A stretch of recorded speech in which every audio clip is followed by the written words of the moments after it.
ఓం శ్రీ గురుభ్యో నమః. అందరికీ నమస్కారం అండి.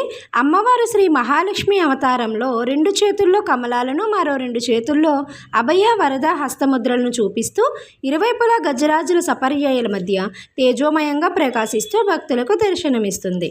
మహాలక్ష్మి, మహాకాళి, మహాసరస్వతి 3 శక్తులలో ఒక శక్తి అయిన మహాలక్ష్మి అమితమైన పరాక్రమాన్ని చూపించి హల్లుడు అనే రాక్షసుడిని సంహరించింది.